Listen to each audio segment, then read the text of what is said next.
Summertime drought hurt Georgia's pecan crop, and the harvest is now behind schedule in the country's leading pecan-producing state. But there is one big and welcome bright spot. Here's the University of Georgia's Haire with the story. Pecan growers are currently seeing the highest prices in history for their crop.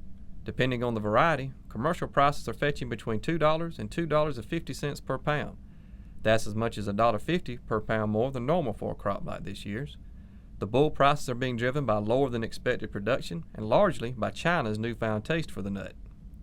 Last year, China bought about 88 million pounds of U.S. pecans, which is roughly about a third of the U.S. crop, and they're expected to buy at least that much this year. Pecan trees are alternate bearing, meaning they produce a heavy crop load only every other year. This year was an off year, but earlier this summer, farmers were expecting to have a very good off year.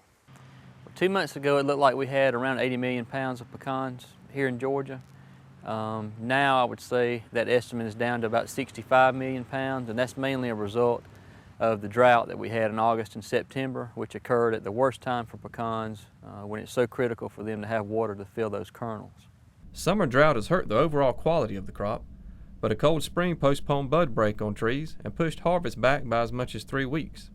And in many locations, the Stewart variety, which makes up roughly half of the crop, is refusing to release from shucks and trees, something likely caused by the dry conditions, but the reason is still a bit of a mystery. With farm-level prices high, U.S. consumers can expect eventually to pay more for pecans, according to UJ economists, but consumer prices won't go too high because the American consumer has many tree nuts to choose from, like almonds, walnuts, and imported cashews, all of which are in plentiful supply. This keeps a lid on how high retail pecan prices can go.